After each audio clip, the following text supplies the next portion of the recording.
prepared for a new putsch. He believes he has the troops to put Hitler in power.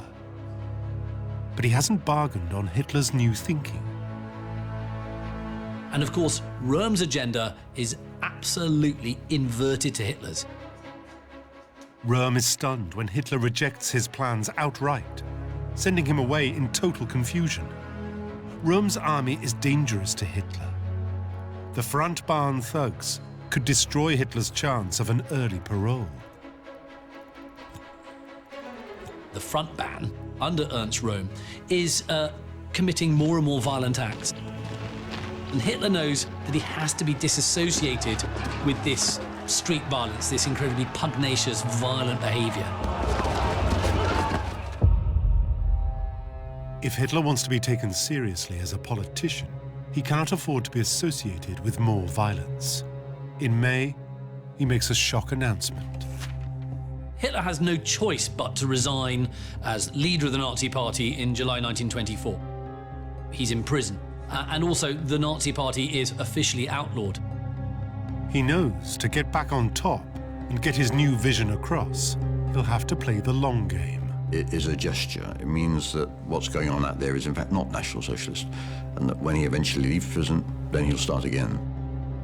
Supported and encouraged by Rudolf Hess, he distances himself from politics and stops receiving visitors. With his release set for October, nothing can compromise his freedom. Without Hitler, the Nazi Party fragments. Hess once said that Hitler is the party is Hitler. It's a very good expression to use as a leitmotif. While he was in prison, the party, of course, continued, but it became fractured. And the elements, the disparate elements within it, of course, vie for dominance in the party.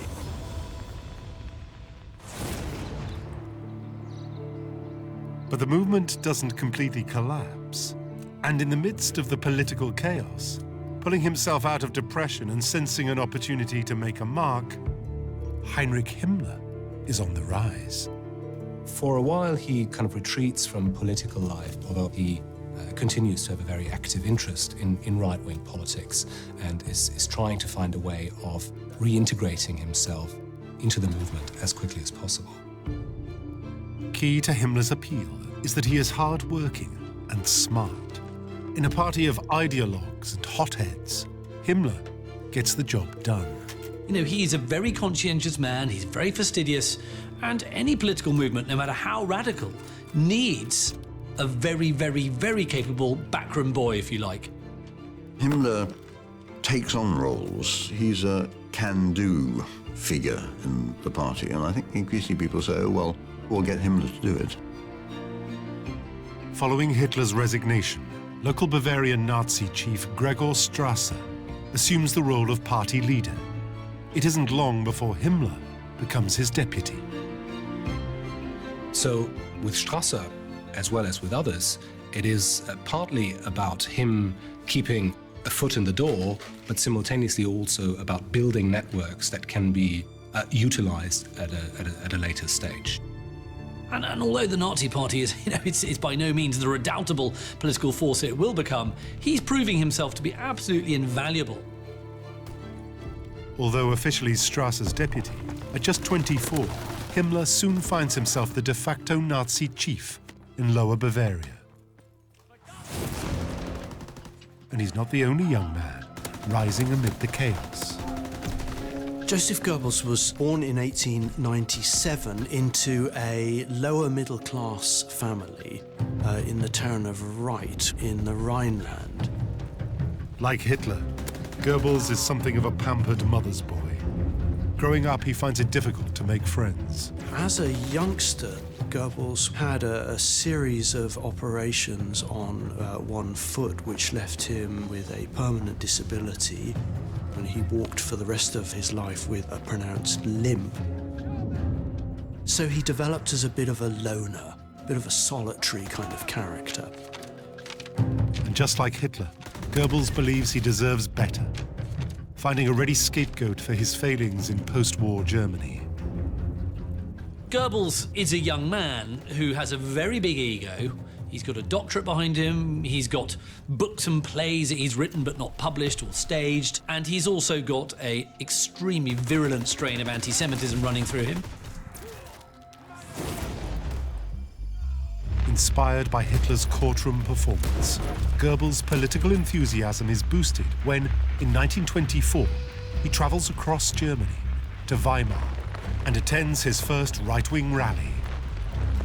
Everything which later we associate with Nazi Party ceremonial and ritual and with Nazi Party gatherings was present. So the flags, the banners, the uniform, the marching, the chanting, the singing, the delivery of long speeches to enthusiastic audiences, the violence, the attacks on passers-by, people beaten up at the railway station, drinking and conviviality in the evenings. That was all there.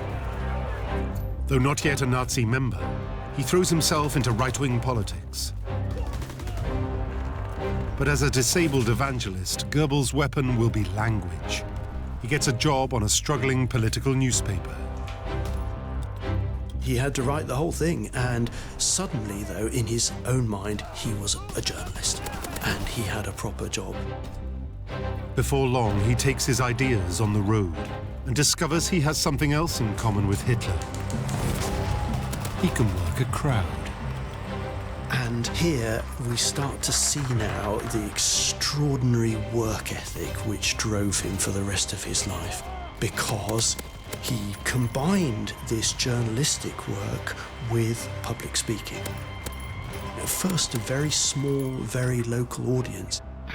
But this is where he discovered that he actually had a particular talent for this. And in the space of a few short weeks, he started to gain a reputation as an effective speaker. And his reputation started to spread within the Nazi Party.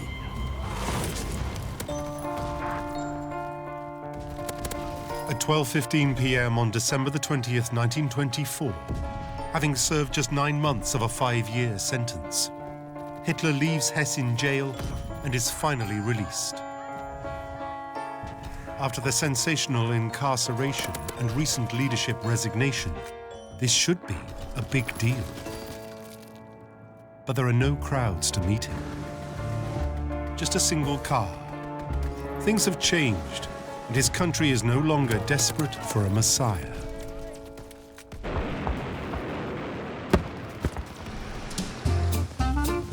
Germany has become a very different place.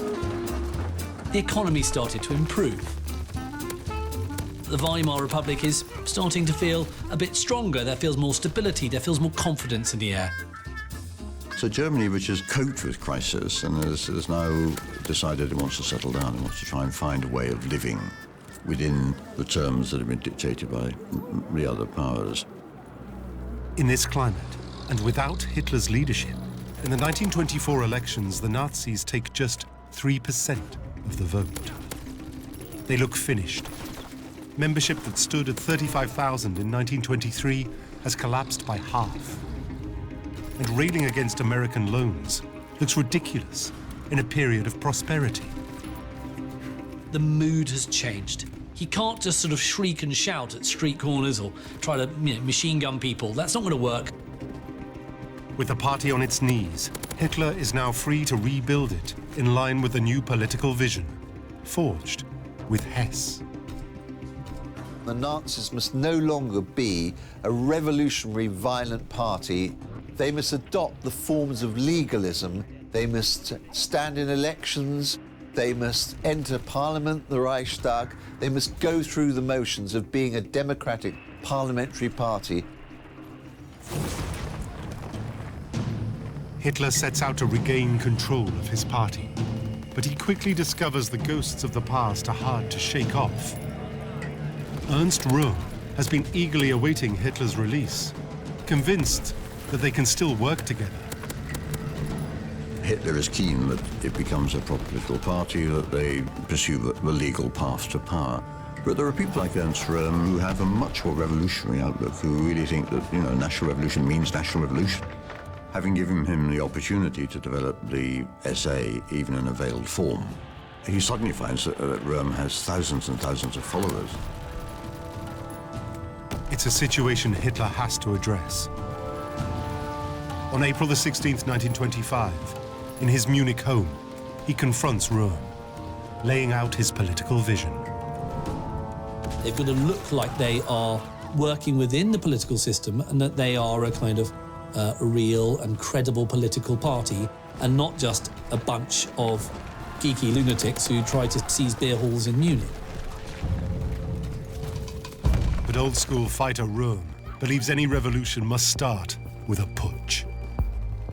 Röhm talks revolution, and Hitler says, very dramatically, revolutions follow takeover of power, they don't precede it. We take power first, and then we have a revolution. The relationship between Röhm and Hitler very quickly breaks down. Hitler says to Röhm, "You've developed this huge political army and revolutionary danger. I don't want that. It's not what I expect you to do." And Röhm clearly is in a great huff about this. Hitler knows how powerful Röhm is. With an army at his disposal, it is a dangerous moment. But remarkably, it is Röhm who backs down. It's a battle that Röhm cannot win because Hitler's grip on the party, although not as iron-tight as it will be, is incredibly strong.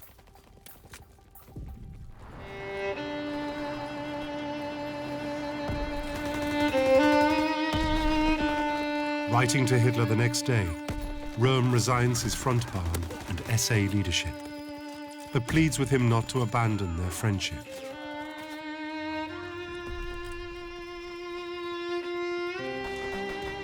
Hitler doesn't reply.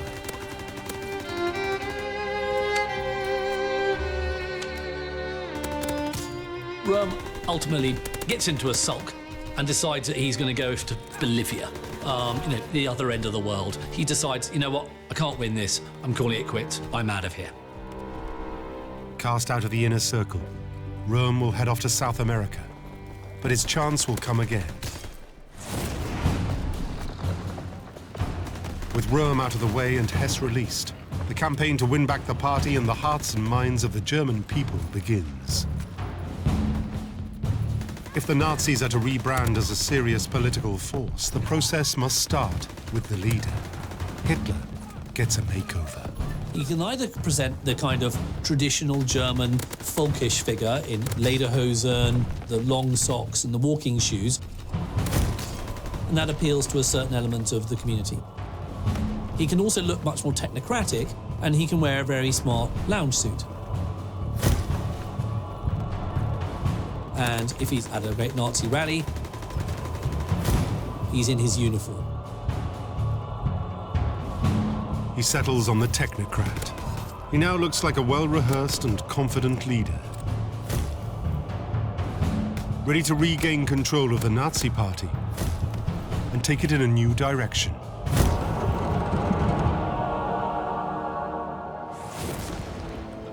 At the start of 1925, the ban on the party and its propaganda papers is lifted. But the bad news is the newly groomed frontman can't be unleashed on the German public. As part of the parole settlement, Hitler agrees not to speak in public until granted permission. He doesn't keep his word, doesn't keep his parole, literally, because he does make speeches, and they ban him from speaking again until 27. They're going to need someone new to help sell their vision.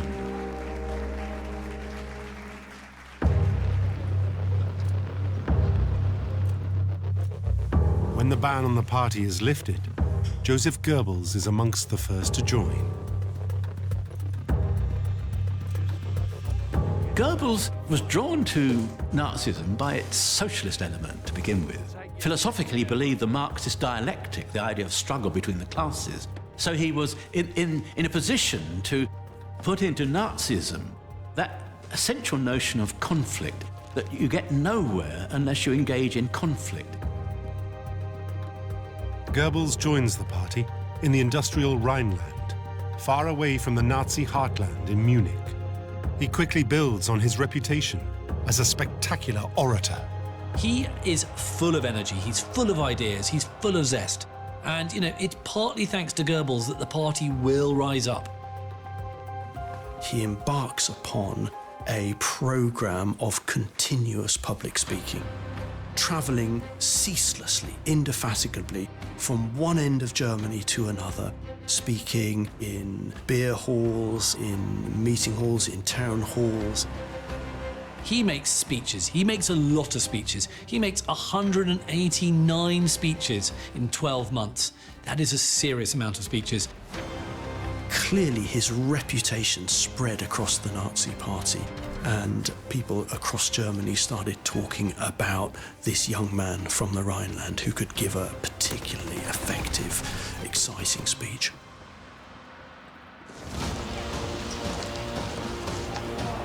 On Saturday, the 12th of July, 1925, Hitler breaks his speaking ban to represent the Nazis at a right-wing rally.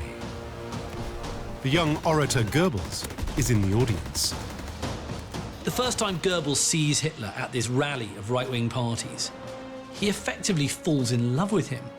Now, I mean, this seems like a very strange word to use, but it is a form of love, and the word love in relation to Hitler appears time after time in Goebbels' diaries. Goebbels becomes convinced Hitler is his future. It's a life-changing moment. Shaking Hitler's hand, he knows he wants to work closely with this man.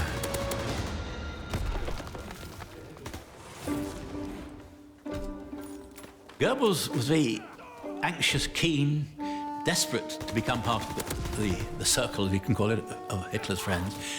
How to break into it, though? So what he thought, what I'll do, I'll become useful, I'll become vital, I'll become essential to the movement. Goebbels' plan works. The authorities may turn a blind eye to Hitler's appearances at a local level. But if he dares to go nationwide, he knows he will be arrested. The Nazi Party needs a public face, and Goebbels could just be that man. Hitler clearly had decided to try to bring Goebbels on side. He had heard of Goebbels' reputation as a speaker and saw him potentially as a valuable asset. Hitler makes a play to bring this rising star into the inner circle.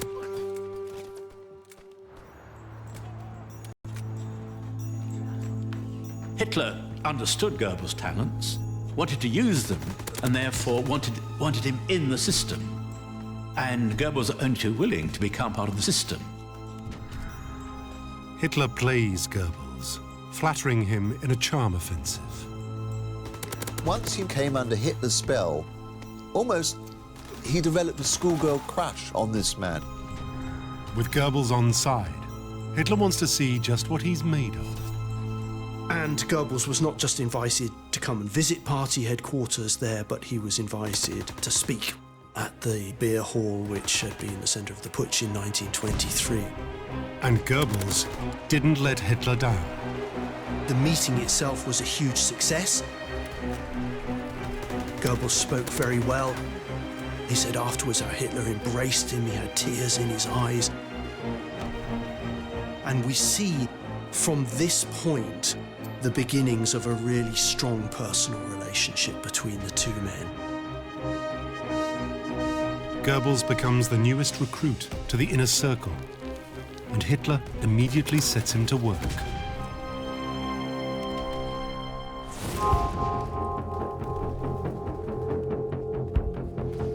Without a strong voice in the capital, the Nazis will never achieve power. Goebbels is sent to Berlin. Berlin is important to the Nazis for several reasons. It's the capital of Germany. It's the administrative centre of Germany. It's the largest population centre. It's the centre for publishing and media. It's the seat of government. And it's a left-wing stronghold. With just a few hundred members, the Nazi Party is almost unrepresented in Berlin. Those that are there are poorly led and paralyzed by political infighting. If they were to become a national party, a party of government, clearly they needed to be strong in the capital. Once there, Goebbels sets about galvanizing the dysfunctional regional office. Goebbels was a man who understood intuitively modern methods of propaganda. He would turn a funeral or a wedding or a rally into a Nazi party event. He would have lorries going through the streets, scattering leaflets. He would have flaming red posters. He had a rabble-rousing newspaper whose title, Der Angriff, the attack, says it all, really, about Nazi aggression and violence. But Goebbels knows his most effective weapon is public speaking. He developed a strong line in sarcasm, in withering scorn and contempt for opponents and enemies, and he was at his best dealing with hecklers.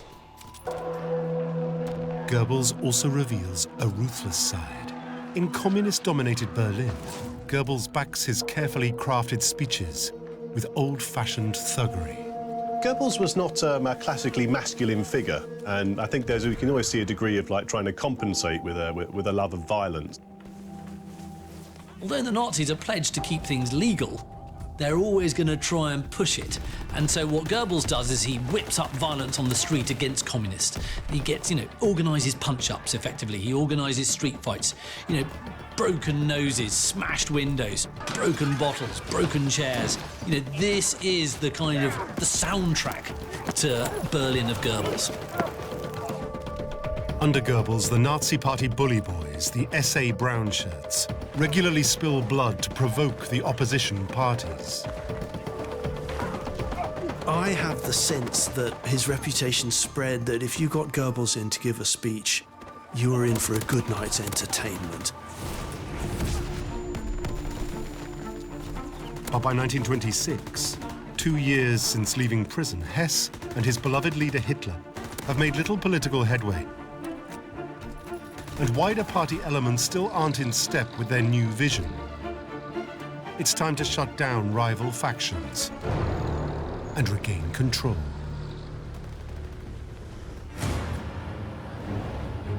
They become anxious that the longer they wait before they start to realize the election results that they're looking for, the more difficult it will be. He began to question, is the party structured in a way that's going to make it effective? They relaunch the party along their own lines, creating a virtual government in waiting. Hitler leads, with the ever-loyal Hess acting as gatekeeper and controlling appointments.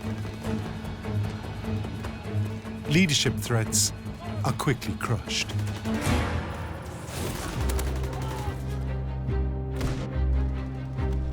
Along with the new departments comes a new political protection force. For wannabe soldier Heinrich Himmler, this is a great opportunity. He now wants to run this elite group known as the Schutzstaffel, or SS. He sees the SS as this potential elite warrior samurai-like unit. They aren't just a kind of local protection squad for Hitler. What this is going to be the creme de la creme of the Nazi vision. And Himmler wants to put himself right at the heart of it. While most regions pick their SS from brown shirt thugs, Himmler has different plans. In Lower Bavaria, he will pick men who are more than elite bodyguards. His SS will showcase Nazi racial supremacy and reflect the ideal of German manhood. In the first years of the process of building up the SS, Himmler is investing a lot of time in handpicking the new members of his organization. He firmly believes, for example, that your physical appearance is a reflection of your racial worth. Poring over photographs, he eliminates candidates who don't conform to the Aryan stereotype. Even then, to be considered, you had to be able to trace your German ancestry back to the 18th century. Himmler's vision of the SS really evolves quite slowly in the 1920s. He's very attracted to the idea, a rather mystical idea of, kind of knights of the movement, people who will be pure National Socialists than the rest. Although the SS are technically still part of the SA, Himmler guarantees that his men will stand apart, an elite force of Nazi knights. Himmler dresses his Aryan elite in distinctive uniforms, made by clothes designer and Nazi Party member Hugo Boss. You had to wear black boots, you had to have black breeches. And they also have this skull and crossbones emblem, the Totenkopf. Symbolizing strength and purpose, loyalty and commitment unto death. It's a striking look. You could compare the SS to a kind of imperial guard, perhaps, you know, from ancient Rome. Himmler's knights will be dedicated to protecting and serving one man, Adolf Hitler. He realizes that the best way to advance that is to demonstrate the particular loyalty of the SS to the Führer, to remain particularly loyal, to be on his side whenever there's an inter-party dispute, and to defend the Führer's decisions at any opportunity. Slowly, the foundations of Hitler's inner circle are set into place. Hess manages day-to-day decisions and party policy. Goebbels is the party's mouthpiece. And Himmler and his SS, its police force. For now, there is little animosity between the party's two high flyers, Himmler and Goebbels. Himmler and Goebbels at this stage are still comparatively young men. They're in their mid-20s. So they are very much junior figures, but they're very ambitious figures. They're both obviously aware of each other. They both will recognize each other's talents. They did respect one another, and I think they saw in one another competence, efficiency, effectiveness, dedication, a thoroughness in the other, which they admired greatly. Working in different spheres, these two young achievers are putting all their energy and effort into the success of the party. In 1927, the ban on Hitler's public speaking is finally lifted, and the Nazi Party can release their most potent weapon on the German public. His message: Germany must take back control of their finances from the First World War victors. When he is allowed to speak, he picks up on what becomes quite a big issue. Recovering Germany must not put itself under the control of financial forces outside. Hitler pushed himself forward quite effectively, becoming a prominent figure, speaking up for German interests.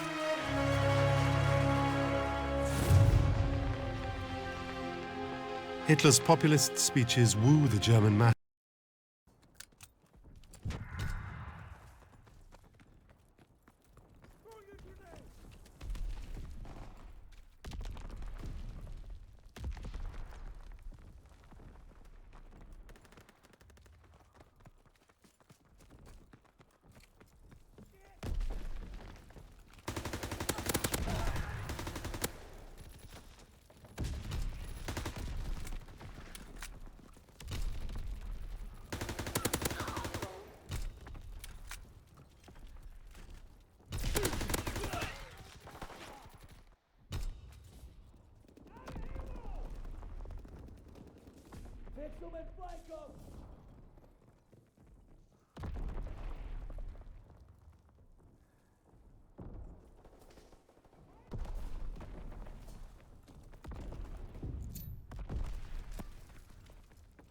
Full advantage.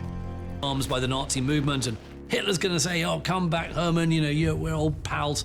But instead, he finds the kind of response and the welcome he gets is a little frosty.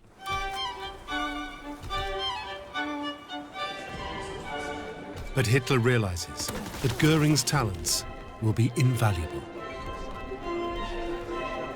The one asset that Goering has when he comes back is that he's a big personality. He's sociable. He's got contacts. With his hero status and social skills, he markets himself as an ambassador for the party. He quickly becomes the link between the Nazis and Germany's conservative establishment. They don't see him as this, dangerous political terrorist. He's not like the Himmlers and Goebbels. He's going to be quite useful for the party in terms of building bridges with conservative forces.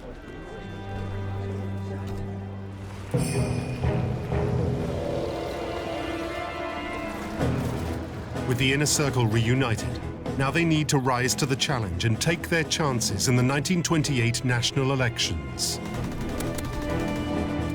Public speaking, leafleting, behind the scenes wheeler-dealing, everyone has a role.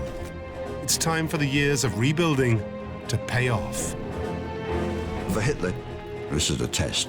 He's very confident, in fact, that 1928 will be a turning point. You know, if the legal path to power means anything, it means winning votes and winning seats. But while the Nazi machine runs smoothly, their message of impending crisis is out of step with the general mood. The 1928 election for the Nazi Party was an unmitigated disaster.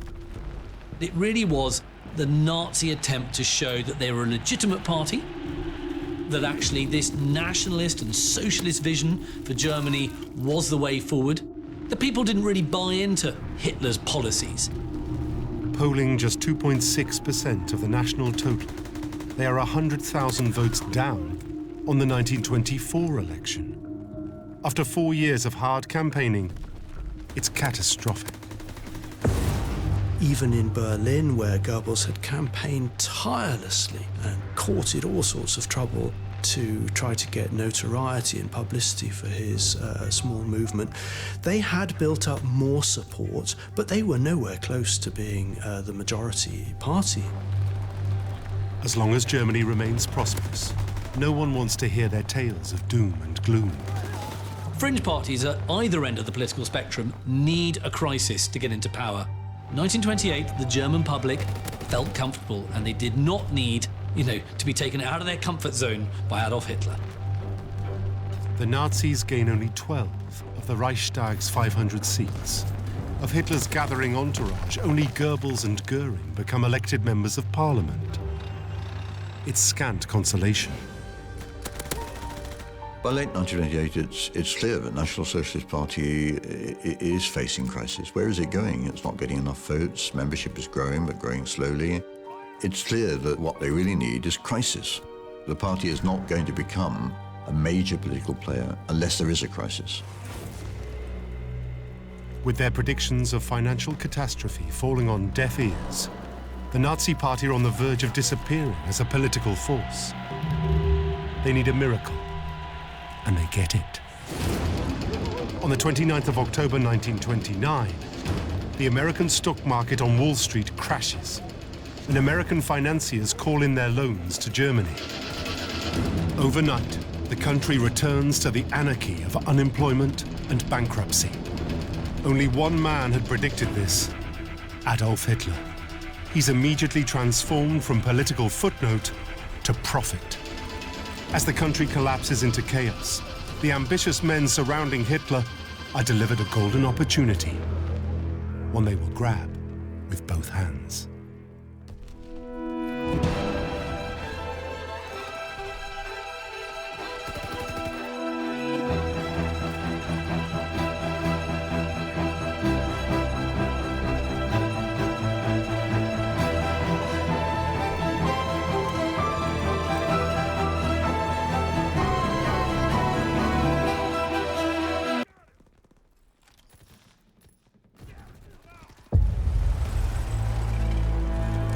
In 1928, the fledgling Nazi Party is reeling from election disaster and struggling for legitimacy. Any observer worth his salt would have just written off the Nazi movement. But global events will throw them a lifeline. This is definitely an opportunity to access power, which even in their wildest dreams they wouldn't have seen possible. Propaganda man Joseph Goebbels devotes himself to tireless electioneering, while former war hero Hermann Goering gets a foothold in Parliament. And wannabe soldier and backroom bureaucrat Heinrich Himmler inducts a dangerous new ally into the inner circle.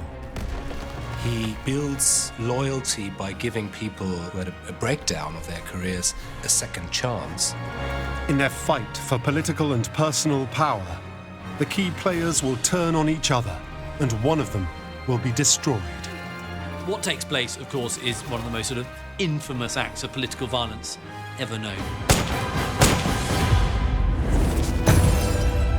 This is the inside story of Hitler's henchmen, the jealousy, power struggles, and fawning sycophants that will create a monster and fuel the most brutal horrors of the Third Reich.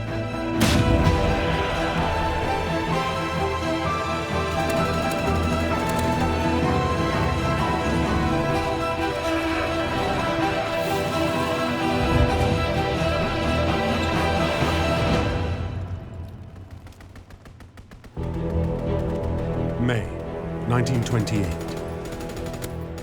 Federal elections present the Nazis with their first major assault on the German electorate. Combining Himmler's obsessive organization, Goering's wooing of the establishment, and Goebbels' relentless propaganda, the Inner Circle have high hopes for political success. But it's not to be. The 1928 election for the Nazi Party was an unmitigated disaster, and the people didn't really buy into Hitler's policies. Any observer worth his salt would have just written off, and indeed did write off, the Nazi movement. Despite throwing everything into a professional, well-branded campaign, their message, one of economic doom, falls on deaf ears. In Germany, the good times roll. After years of financial crisis, the country is riding high on American loans.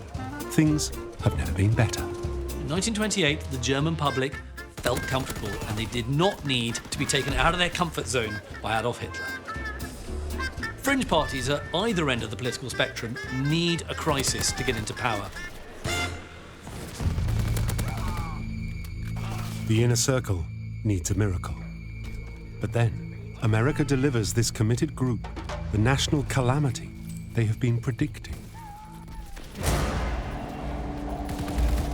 October 29th, 1929, becomes known as Black Tuesday. The American Stock Exchange on Wall Street crashes. Germany had prospered briefly in the 1920s on American loans. It depended on an expanding world economy for German exports. The Wall Street crash brought the international economy to a grinding halt. Overnight, millions of dollars worth of American loans are recalled. Germany and its economy go into free fall. The Wall Street crash and the Great Depression are an enormous disaster for Germany. Germany doesn't have the stability and structure that can weather this extraordinary crash. This is a major opportunity for the Nazis. After seeming irrelevant, they now look like prophets. In this chaotic climate, it finally looks like the Inner Circle have a shot at real power. When the coalition government collapses, another national election is called for 1930. For two of the party's young guns, this is a chance to shine. Propagandist and public speaker Joseph Goebbels throws himself into the campaign. This is a massive opportunity for Goebbels, who's now the Nazi propaganda chief. You know, this is now a national stage he can, well, not strut across, but limp across, certainly. And backroom boy and meticulous planner Heinrich Himmler lends his organizational skills. They want to make themselves visible. They want to be everywhere. And top priority is paid to making sure there's a representative in every village and every small town. Together they run a campaign that aims to give the party maximum exposure. A political blitzkrieg. Every beer hall, every inn, every tavern, every restaurant, every village hall, every town hall, you know, every little hut is going to have a Nazi meeting in it at some stage during its election. And they use innovative new ways to get their message to the masses. They will drive around in a van or in a car, they will use loudspeakers, they will distribute the newspaper and pamphlets. But most of all, their sheer energy and passion is relentless. In the last 4 weeks of the campaign alone, there are 34,000 meetings called by the Nazi Party. It shows, in this sort of pre-mass media age, the sheer energy that's going in to propagating the message. And this tactic will prove devastatingly effective. On September the 14th, 1930, the results come in. The vote for the Nazis is absolutely enormous. It's 4 times greater than it was just 24 months before. They now win 6.5 million votes, and it gives them 107 seats in the Reichstag, up from 12. I mean, this is a political earthquake. For Goebbels, it's an unbelievable triumph. Goebbels was actually taken aback. He had hoped to do well in the elections, but not that well. This marks the moment when the Nazi Party becomes a national force and clearly a force to be reckoned with. They're not in power yet, and there's still a long way to go. But they're on the map, and as the second biggest party in Parliament, people are taking notice. For the big players, the outcome of this election changes everything. The 1930 election is a turning point. You know, they can now suddenly begin to think about the possibility that they might even get to power one day, that they might actually have ministerial jobs, that they might have political responsibilities. For the first time in 6 years, their plan of achieving power through legitimate means looks like a real possibility. But for one member of the inner circle, ambitious former war hero Hermann Goering, the result means more than political gain.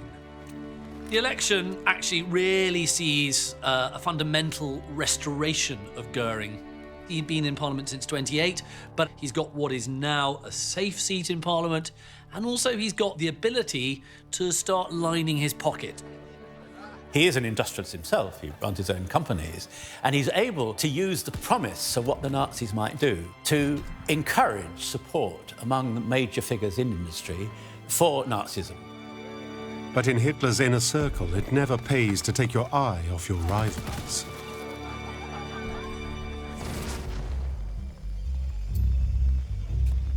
The Nazi Party is successfully moving forward. But despite political gains, there remains a lingering problem from their days of violence and revolution. The SA brown shirts, the street muscle of the party, is becoming a redundant embarrassment. The SA look like the rabble they actually are. Yes, they wear uniforms, but actually they're a bunch of thugs. They're causing a lot of trouble, and of course they feel emboldened because Nazism is now this huge political force. During the lead up to the election, at times they'd abandoned their duties, and in some cases even attacked Nazi party offices. In the early 1930s, there's no doubt that the SA is a problem for Hitler. Sometimes they actually get involved in conflicts with party members. They urgently need a leader to get them under control.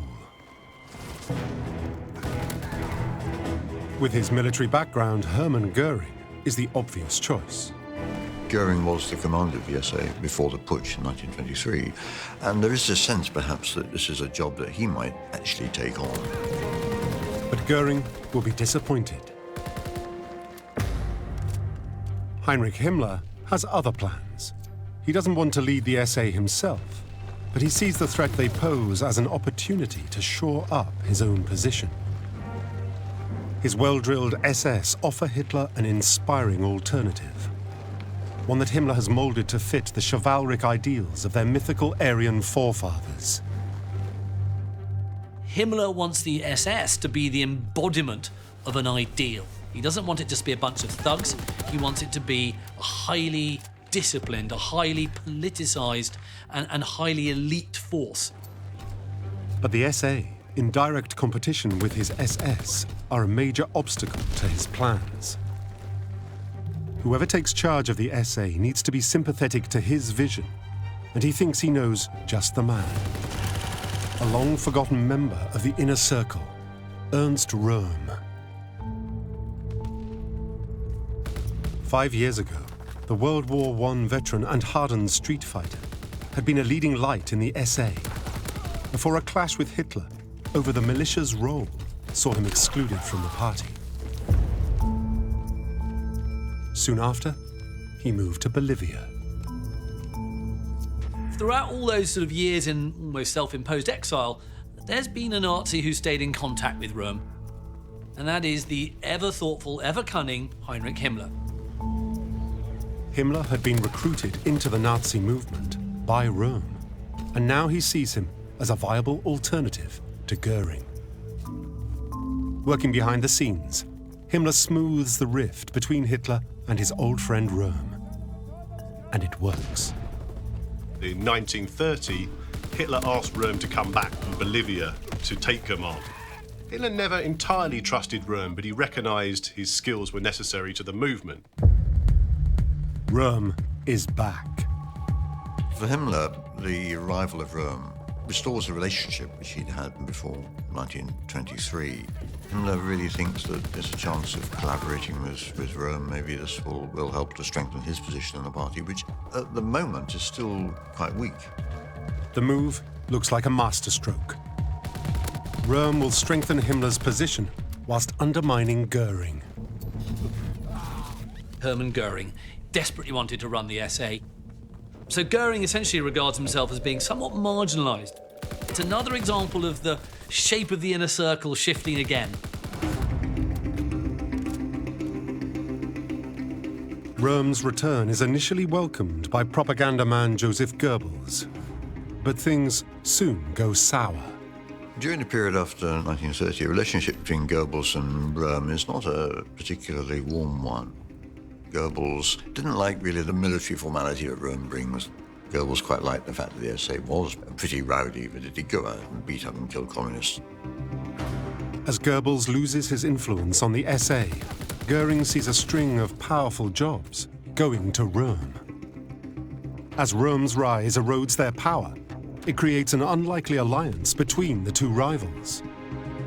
Röhm was being given a position that intruded upon the ambitions and advancement of those two individuals. Röhm is dangerous to the interests of both men. Now back in the inner circle, Röhm is making powerful enemies. But whilst the self-confident former street fighter has Hitler's favour, they must bide their time.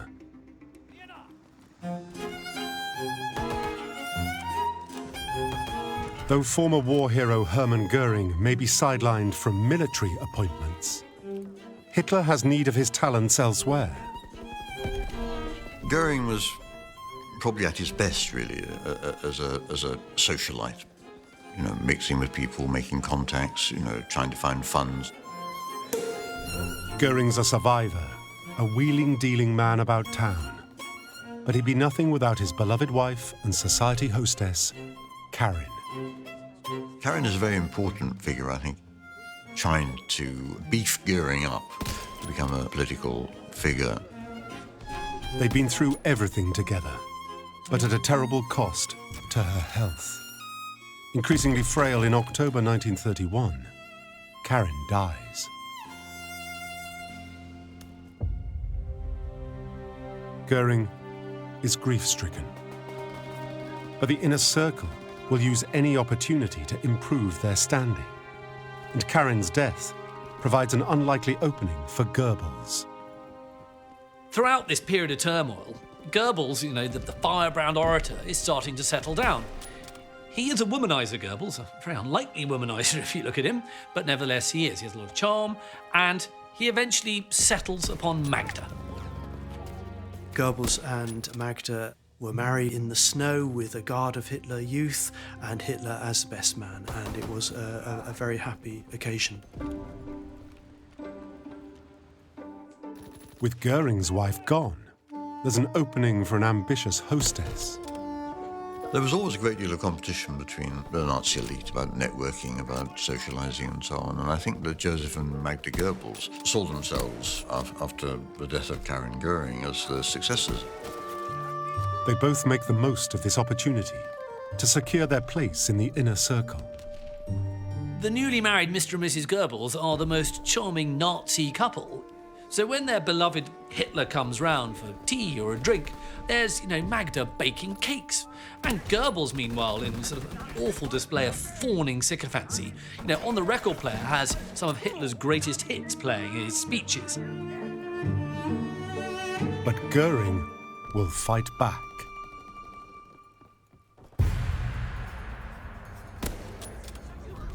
He soon overcomes his grief, and now with nothing to check his desire for money and power, he makes himself available to Hitler 24/7. We tend to think of Goering as this sort of fat, somewhat jovial figure in these big, silly uniforms. He looks like something out of a fancy dress shop. And actually, that belies the fact that up there is a very calculating, very ruthless mind that will play the game. And now he's a widower, he can really dedicate his life to his own personal ambitions. Against this backdrop of constant electioneering and internal rivalry, one man is quietly moving up the ranks: Heinrich Himmler. Himmler, meanwhile, the quiet backroom boy, is busy scheming. He is very much building up his power base. Both the SS and the SA grow rapidly in numbers with the Great Depression. Unemployment brings a lot of men into the movement. And you start to see the SS become more and more of an internal police force. But although Himmler's SS is growing in strength, not everything is going the way he'd hoped. Himmler's plan to bring back Ernst Röhm is backfiring. The SA are becoming even more powerful, and bully boy Röhm has no intention of following Himmler's lead. Himmler feels like the junior partner, feels like that Röhm's the big boy, the one with all the seniority. Realizing his error, Himmler focuses on building up his own SS force. If he can expand their duties to cover party security, he will consolidate their role and strengthen his position. Himmler is beginning to think more seriously about setting up an intelligence service within the SS, one that is independent from that of the SA and other party organizations. He needs an apparatus within his organization, within the SS, that will spy not only within the party, under the pretext that they might be treacherous. And so he forms this thing called the Sicherheitsdienst, the security service, the SD. Himmler needs someone to lead this new force, someone he can trust, a new member of the inner circle who will understand his vision and ambition without compromising his power base. In June 1931, Himmler meets a young man looking for a job. This interview will shape the destiny of millions. The man who comes knocking on Himmler's door for this job of running the SD is a young man called Reinhard Heydrich. With his strong Aryan looks, he makes an immediate impression on Himmler. He's a vision of what he thinks the SS should embody. And Himmler, the wannabe soldier, is also impressed by Heydrich's military background. He's very impressed by the fact that Heydrich can talk to him in military language and explain his plans for the creation of an SS intelligence service. The well-educated Heydrich had held a highly prized commission in Germany's diminished post-war navy. But then he became embroiled in a sordid affair. He was simultaneously engaged to two women, and one of the women's father was a very influential man with good contacts. But when the affair came out, Heydrich treated the father's complaints with contempt, an attitude that appalled the Navy. He kept one of his fiancées, but lost his commission.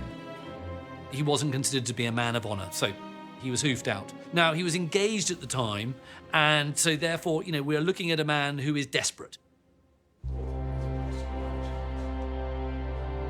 Now, keen to impress, the inventive Heydrich tells Himmler everything he wants to hear. All he has done is read, as a boy, some detective fiction and some spy novels, and he uses his knowledge of those thrillers to impress Himmler as to how an intelligence service would work. That is the limits of his experience. But it's enough. Heydrich learns on the job like no one else. The ambitious Himmler and his new right-hand man now control a security service authorized to spy on their own party members. It's a tool they'll exploit to the fullest.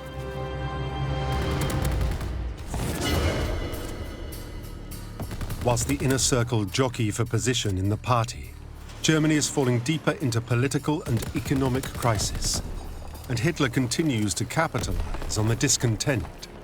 One of the things that Hitler managed to do in the period after the 1930 elections is to make the party appear more and more as a valid political party, as a respectable political movement. A series of elections brings steady political gains, and by 1932 the Nazis are technically the single largest party in parliament. But a string of coalition governments and political alliances conspire to deny them power. By now, a massive 30% of Germany's workforce is unemployed. When yet more elections are called for November, the inner circle fear that if they don't seize this chance, they'll miss their moment. For a failed playwright and frustrated academic, the Nazis have been good to Joseph Goebbels. At just 35, he's in charge of a national election campaign. This is his biggest opportunity to date. Goebbels' approach is entirely innovative and brand new. He is using all the theatrics at his disposal to present Hitler in a way that no political leader's ever been presented before.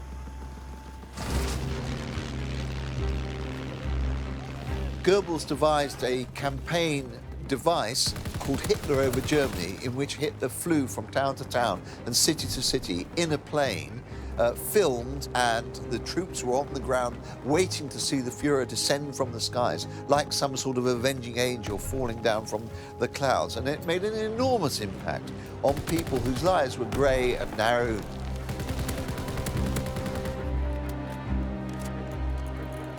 It's inspired. Joseph Goebbels makes Hitler look like a serious statesman, a real leader, a viable option.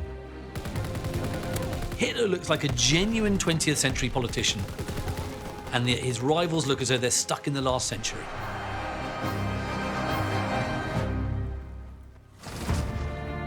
But despite their efforts, the elections don't hand them victory. Sharing 50% of the vote between them, the Nazis and communists are locked in political stalemate. If the inner circle are to tip the balance, they'll need the support of the establishment. But that's easier said than done. The German president, Field Marshal Hindenburg, deeply distrusted Hitler. Couldn't understand mass politics, couldn't understand where Hitler was coming from. Hindenburg, the president, cannot believe that he has to do business with this former corporal.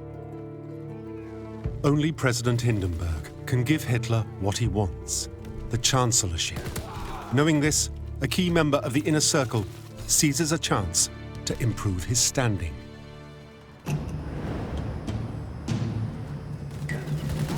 Goering watches very closely what's going on in late 32, early 33. He's president of the Reichstag, of course. He's in a good position to see what the possibilities are. Using his reputation and contacts, Goering's out to prove he's the only one that can deliver Hitler his springboard to power. Goering has a crowning moment in 1933. It's Goering who affects the meeting. He puts together these two men in a way that perhaps no other man could have done. Goering persuades Hindenburg to put his trust in Hitler. And so this facilitation, if you like, is a really key moment for Goering and sees him right back in the heart of the inner circle. Goering has saved the day.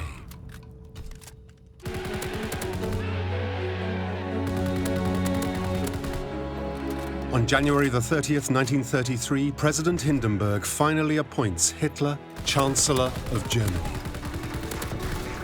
For the inner circle, it's an incredible moment.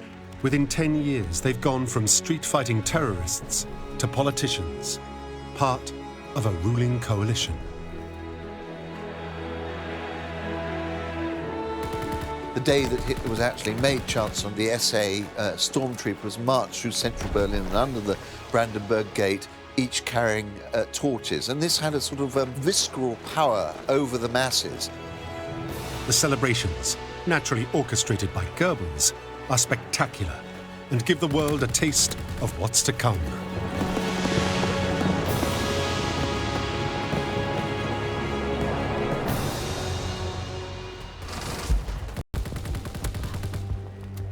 But they're not there yet.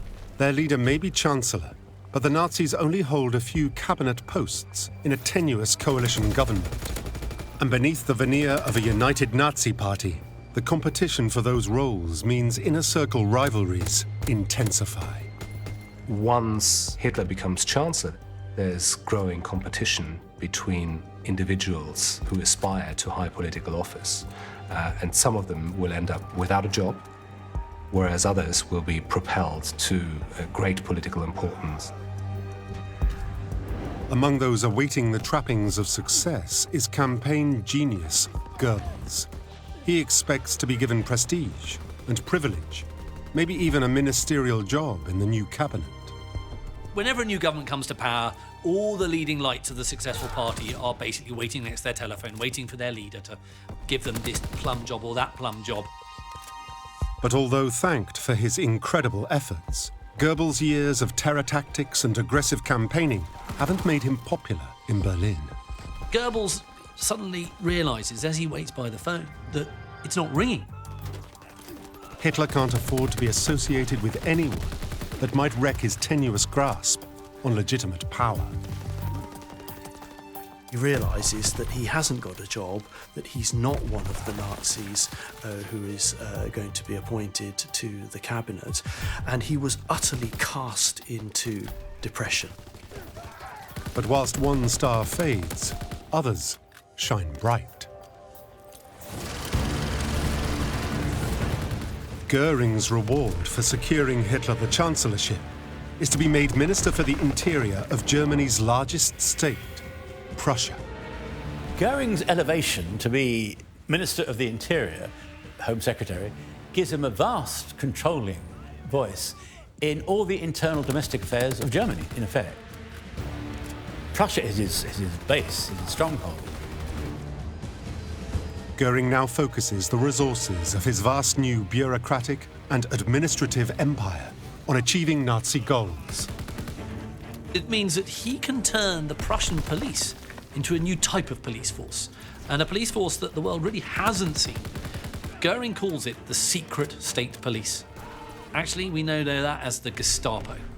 And the Gestapo, as we all know, becomes this absolutely terrifying embodiment of state terror.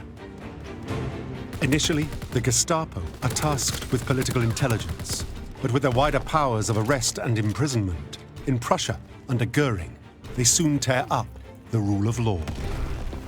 His role as the Minister of the Interior in Prussia is really used to impose the Nazi revolution on the whole area of northern Germany. His police now enforce the party's views, attacking communists and turning a blind eye to any aggressive Nazi activity. Goering's so attuned to that form of control. He's naturally aggressive in politics. And as Minister of the Interior, he has the means to put that aggression into genuine effect. Goering's seizure of Prussia through police control is enthusiastically approved by Hitler. But in others, it arouses serious resentment. There are two other members of the inner circle who look at Goering's success with really, really envious eyes. One of them, of course, is Goebbels, who just sees the success of anybody else with huge jealousy, but his nose is really put out of joint. And the other man is Himmler. Himmler thinks of himself as, I am the security and police person. I'm the person who gathers intelligence. I know about this stuff. Why the hell is this bloated former pilot now suddenly in charge of the Gestapo? No, this should be me. But even if Goering senses a growing enmity against him, he feels secure. He's got a couple of aces up his sleeve. He sets up his own research office, which begins to investigate other members of the party. He holds dossiers and files, which he's going to use at some future date. He shows a good deal of political cunning. What the Gestapo also has is a great head start for Goering because it's got all the Prussian police's files on Goering's fellow top Nazis. So this gives him a lot of power. Better still, within a few weeks of taking over Prussia, he acquires the holy grail of intelligence gathering.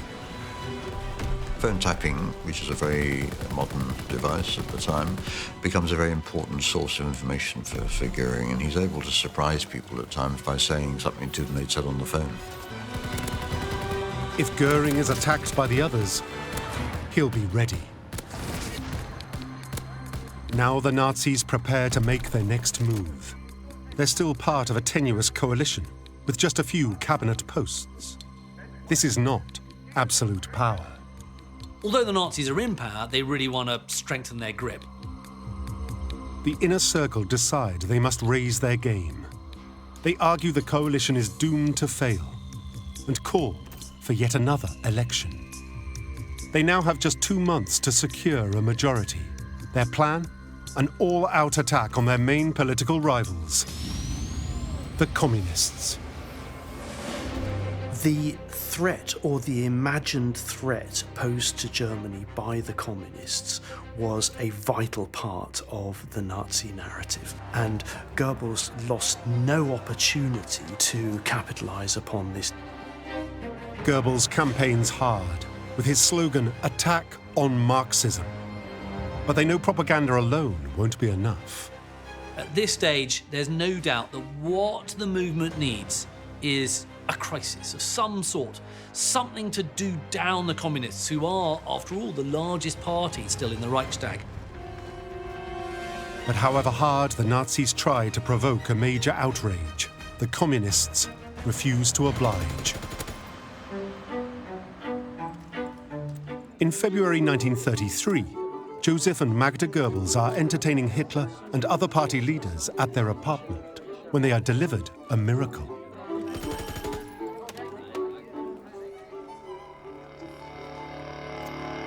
The Reichstag is on fire.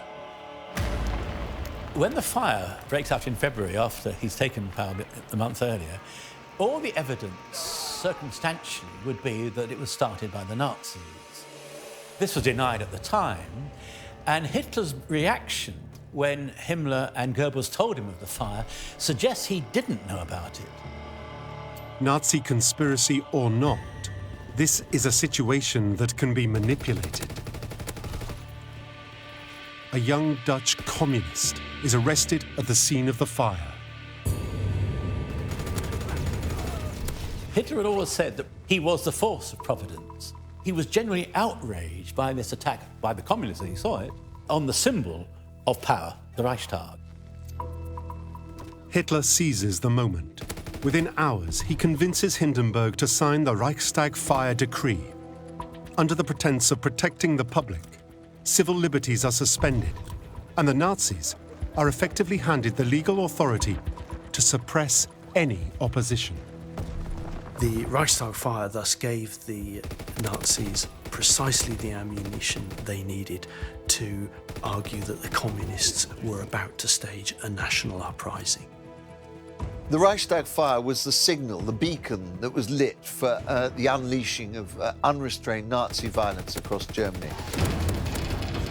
Röhm's SA, Göring's Gestapo, and Himmler's SS all leap into action to brutally and systematically destroy all political opposition.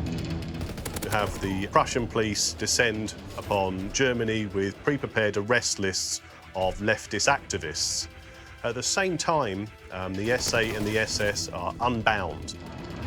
The SA, now enrolled as auxiliary police, are able to pretty much attack and kidnap their communist opponents, drag them off to torture cellars and submit them to violence, terror and extortion. Marxism was effectively crushed at that moment. After all the Nazis' propaganda and scaremongering, this savage repression is generally welcomed by the German public, and the party's popularity soars. Just 2 weeks later, at the elections of March 1933, the work of Goebbels and Göring pays off. The Nazis win almost 44% of the vote. Still not a clear majority, but they are now the dominant force in the coalition. The Nazis are now in the driving seat.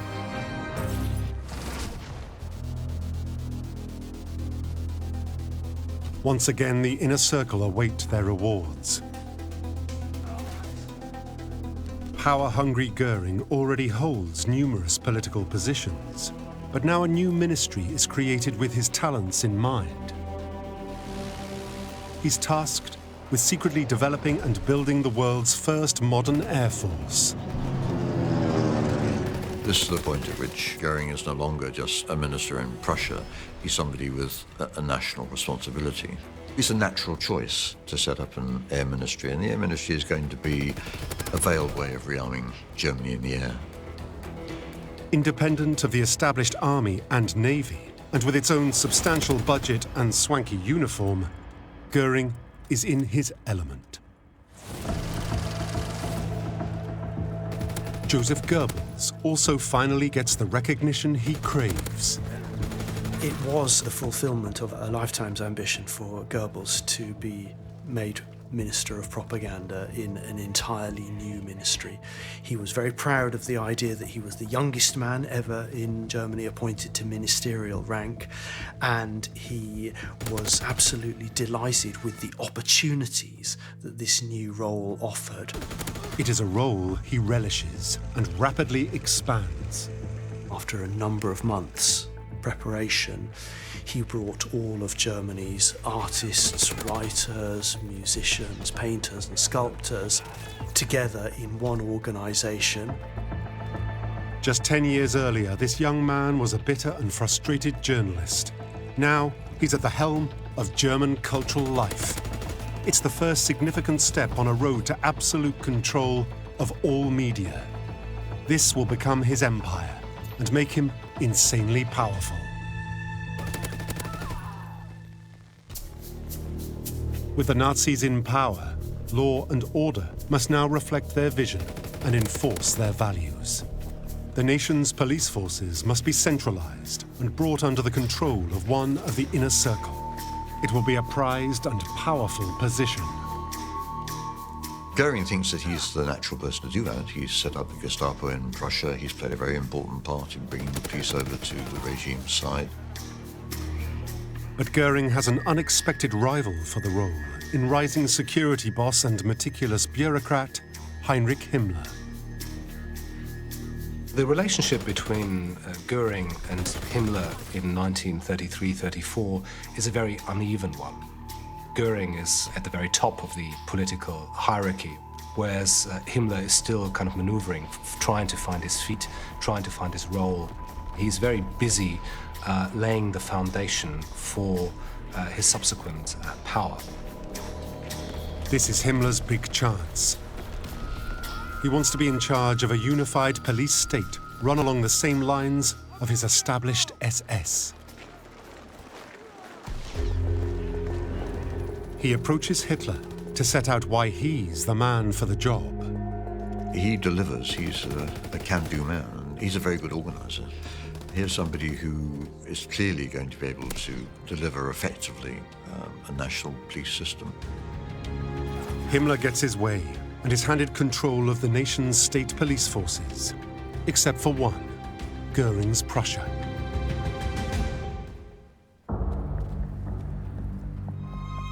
Goering retains his valuable Gestapo, and though he's lost out to Himmler for the bigger prize, he recognizes the young bureaucrat is a good man to get on side. He soon recruits him as his deputy in Prussia. He comes to the realization that Himmler can be quite useful, so they decide to work together. But of course, Goering is the more senior person within this partnership.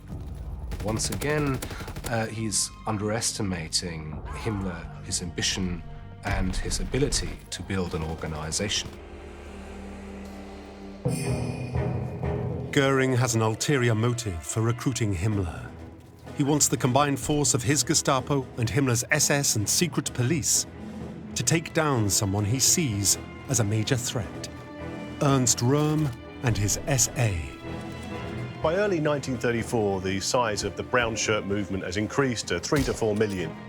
This starts to go, I think, to Röhm's head. Röhm starts to make speeches calling for the SA to become a people's army.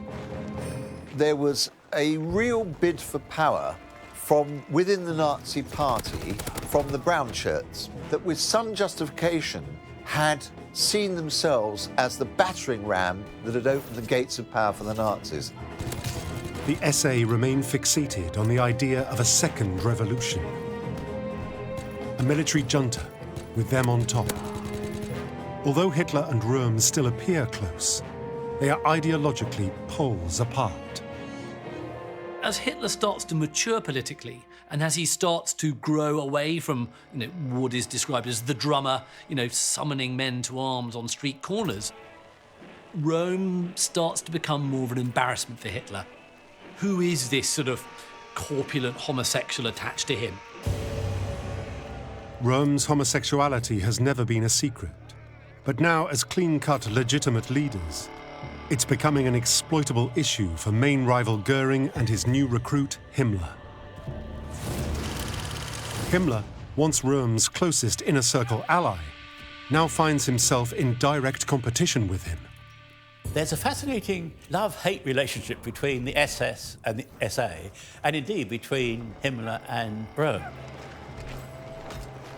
By 1934, Himmler wants his noble SS order independent and not tainted by association with the crude thuggery and perceived depravity of the SA. Himmler finally decides his old comrade Röhm must be dealt with. Himmler, the leader of the SS, was a master bureaucrat, a brilliant behind-the-scenes manipulator. And he got together with Goering to organise a plot against Röhm. They both regard Röhm as, acting against their wishes, and they also see an opportunity that if Röhm is brought down, then there's a potential land grab for both Himmler and Goering. They need to focus all their resources, so Himmler's sidekick, Reinhard Heydrich, is brought on board. Tasked with finding damning evidence, he puts his new SD on the case. They begin an intelligence surveillance program in which they try to find out what the SA is thinking. And they bring all this material together, and they're going to feed it to Hitler. Despite targeting Röhm's homosexuality, Hitler isn't that receptive. As old colleagues, he's fully aware and has put it aside. But the plotters know which buttons to press. No secret is made when Goering and Himmler are trying to persuade Hitler to act that there is a decadent element in the SA. There's absolutely no doubt that Hitler is a homophobic. And the thought that Röhm and the SA leadership are all indulging in homosexual orgies is something he can't take. Hitler is told that Röhm's influence is not only corrupting the SA's hierarchy, but also the wider Nazi youth. A disgusted Hitler finally gives the conspirators the green light. Now it's open season on Röhm and his SA. Heydrich is ordered by Himmler to start finding out information about him. Confected information, but it's going to be enough. The Nazi way is make stuff up, throw it at the person, find them guilty, and this is what's going to happen to Röhm.